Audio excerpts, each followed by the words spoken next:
Dans ce 188e épisode du podcast, je vous parle du sentiment d'insatisfaction qu'on ressent parfois en fin de journée et je vous donne des pistes de réflexion pour l'éloigner. Je suis Émilie Lefatan, coach professionnelle et formatrice. J'accompagne les profs et les professionnels de la pédagogie à retrouver confiance en eux et à y voir plus clair dans leur métier, à retrouver de l'énergie et du sens au quotidien.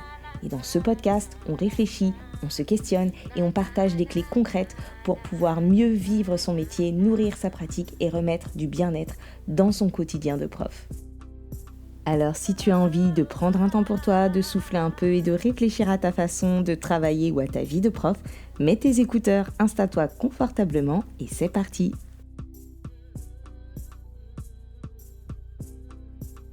Beaucoup de professionnels, et particulièrement les profs, finissent leur journée avec parfois un sentiment d'insuffisance ou d'insatisfaction. Et non pas parce qu'ils n'en ont pas fait assez, mais parce qu'ils n'ont jamais appris à définir ce qui les satisferait vraiment. Et c'est l'objet de cet épisode. Le sentiment d'insatisfaction s'invite souvent pendant les coachings. Et ce qu'il faut savoir, c'est que lorsqu'on coach, la première séance, elle sert à clarifier d'où on part et où on veut aller. Et pour cela, on va déterminer un objectif qu'on veut atteindre et surtout, on va déterminer des critères de réussite.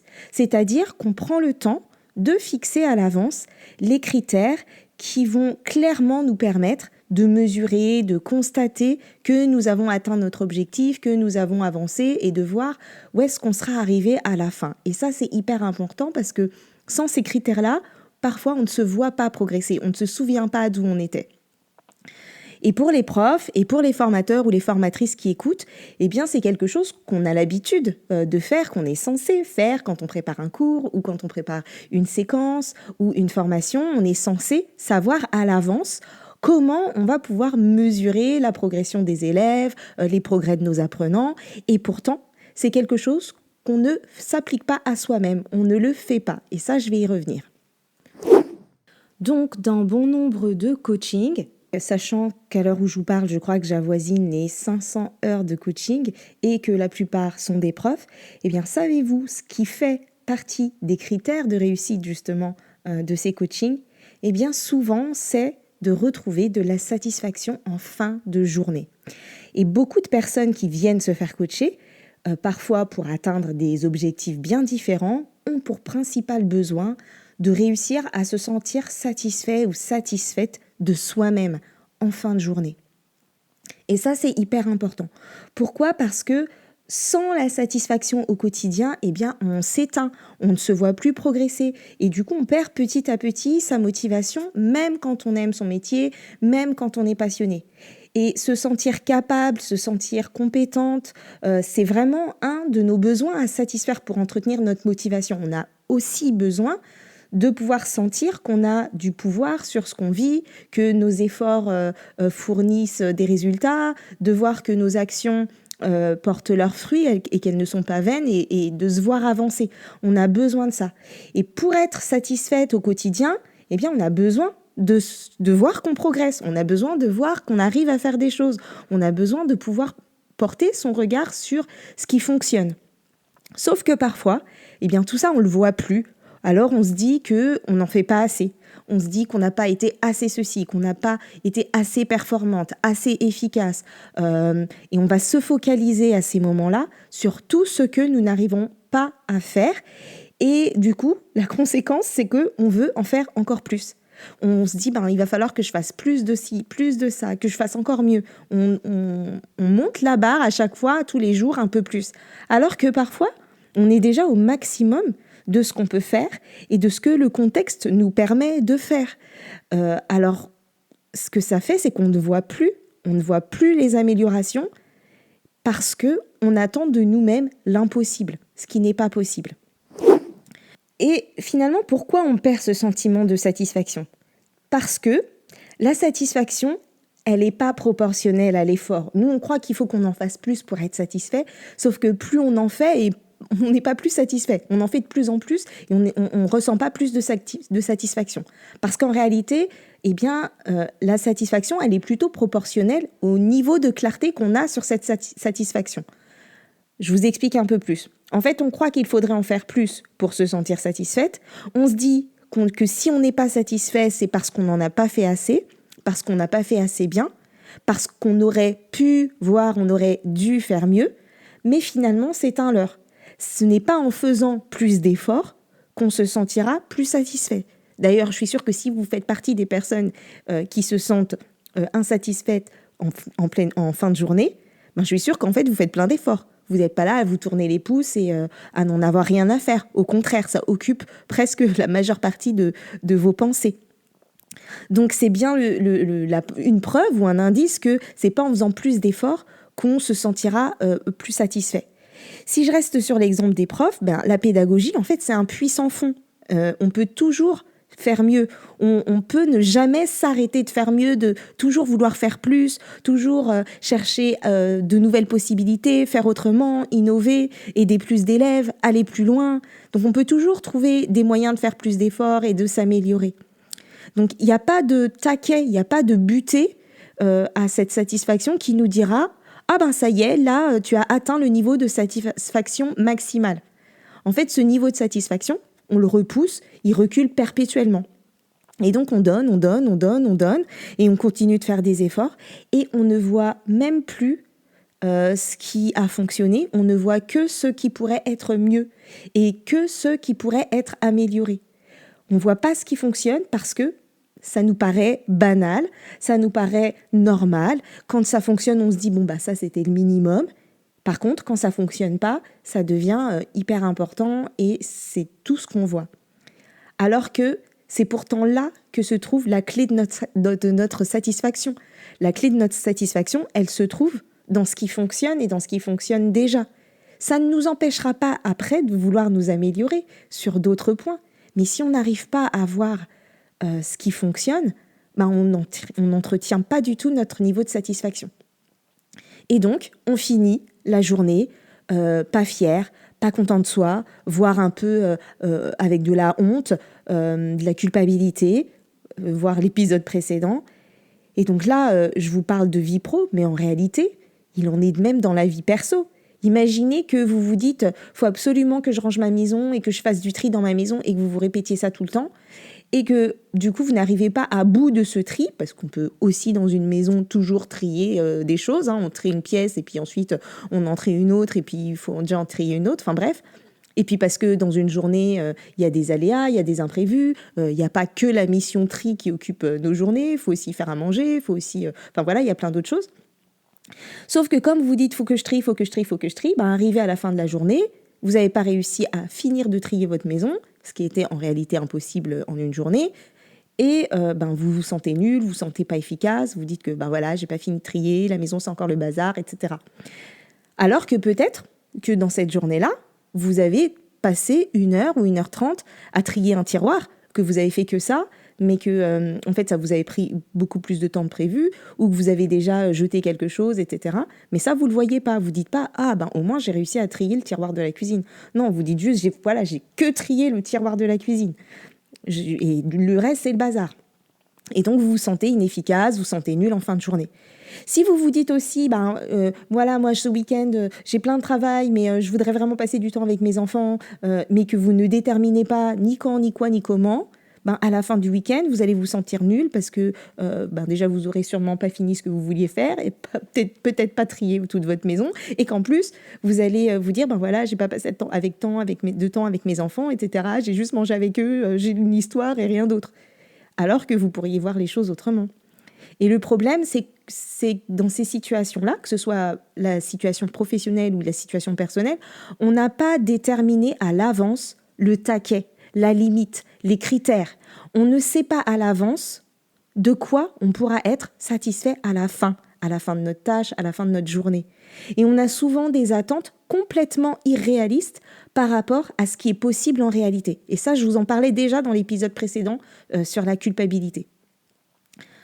Alors que si vous vous dites avant de commencer, ok, aujourd'hui j'ai plein de choses à faire, j'ai grosso modo ou maximum 2 heures pour faire du tri, je crois que je serais satisfaite si déjà j'ai au moins rangé un tiroir dans la salle de bain. Parce que vous savez qu'en 2 heures, vous n'allez pas ranger toute votre maison. Ou si vous vous dites, bon, aujourd'hui, j'ai du ménage à faire, j'ai un peu de boulot, il faut que j'emmène les enfants à tel endroit, il faut que je fasse telle chose et telle chose et telle chose, mais j'aimerais quand même bien trouver un peu de temps pour passer un temps sympa, un temps de qualité avec eux, ben, je serais satisfaite si au moins j'ai discuté avec eux quelques minutes sans distraction, sans regarder mon téléphone, ou si on a réussi à plaisanter et à rire en rangeant leur chambre, ou si on s'est fait un petit plaisir en allant faire les courses. Enfin bref, peu importe, on peut trouver des petits critères qui conviennent à notre contexte de vie. C'est pas pour vous donner des modèles, mais c'est juste pour dire que là, ce qui change, c'est le fait d'avoir réfléchi à l'avance à des critères de satisfaction en amont. Et on n'est pas en train de mettre en place des trucs de fou, on n'est pas en train de prévoir comment on va pouvoir tout révolutionner, on est juste en train de prévoir comment on va pouvoir tirer de la satisfaction de ce qu'on va vivre et de ce qui est réaliste et possible.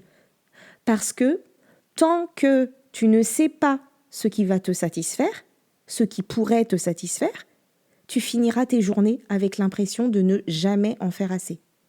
Et pour ta pratique professionnelle, quelle qu'elle soit, pas que les profs d'ailleurs, eh bien c'est pareil. On pourra toujours faire mieux, on pourra toujours s'améliorer. Et ça, c'est important, d'être dans une démarche d'amélioration continue et d'avoir envie de progresser. C'est pas ce que je dis. Mais ça doit pas être au détriment de ta satisfaction quotidienne. D'ailleurs, cette satisfaction quotidienne, elle va nourrir ta progression. Alors, comment on peut faire pour essayer de retrouver un peu de satisfaction dans son quotidien et notamment dans son quotidien professionnel? Eh bien, ce que je te propose d'essayer, c'est d'abord de prendre l'habitude de chercher, de t'obliger à voir à la fin de la journée tout ce qui a fonctionné dans la journée et de ne pas se focaliser uniquement sur ce qui pourrait être mieux. Donc, dès que tu te vois ruminer, commencer à mal te parler intérieurement et te dire que, dès que tu sens poindre un peu ce sentiment d'insatisfaction, eh bien, d'essayer d'orienter ton attention sur « oui, mais il y a quand même ça qui a fonctionné, ça qui a fonctionné, ça qui a fonctionné ». Et tout ça, ça oblige en fait à débanaliser tout ce qui te semble complètement normal, banal. Il n'y a pas de petite source de satisfaction. Et c'est important de réussir à voir ce qui se fonctionne. C'est pas juste normal quand ça fonctionne. Ça a fonctionné et c'est chouette. Et ça, je sais que c'est pas toujours facile et que parfois on n'y arrive pas seul. Je sais que parfois, même quand on essaye de tenir un journal de satisfaction, quand on est au bout du bout et fatigué et qu'on n'arrive plus à orienter notre attention là-dessus, on a du mal à le faire seul. Et ça demande vraiment parfois un effort de s'efforcer de voir ce qu'on ne voit plus parce que pour nous, c'est devenu normal. Et puis la seconde piste, c'est ce que je vous disais un peu avant, c'est de définir en avance des critères de satisfaction.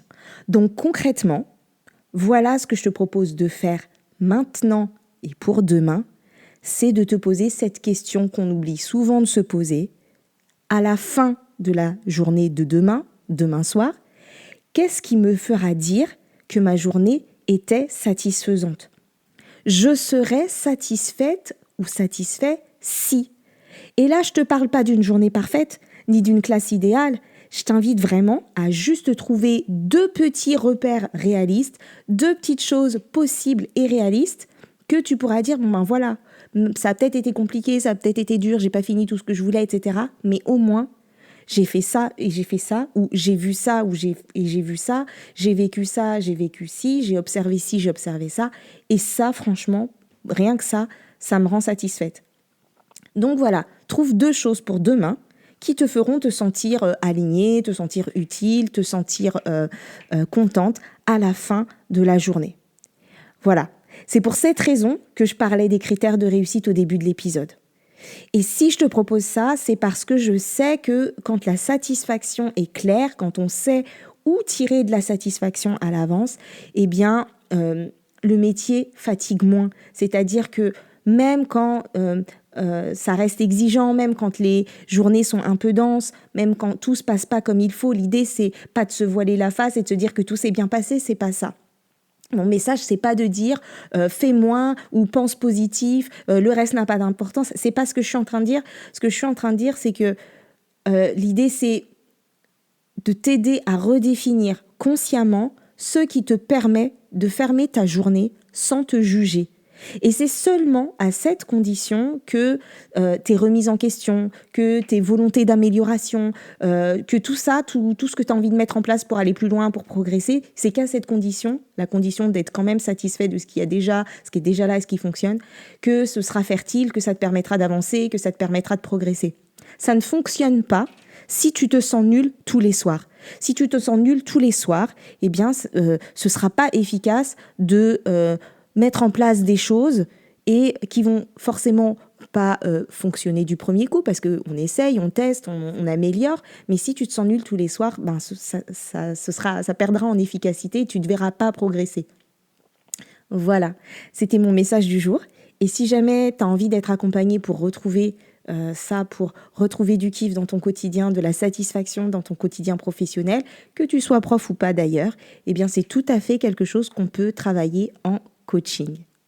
Merci d'avoir écouté cet épisode du podcast Mes trucs de prof. Si vous avez envie d'aller plus loin, vous pouvez découvrir mes 2 livres, Gestion de classe, mode d'emploi et Enseigner selon son profil. Celui-ci est un guide pour explorer la connaissance de soi en tant que prof avec des apports théoriques clairs, des expériences concrètes et des exercices introspectifs.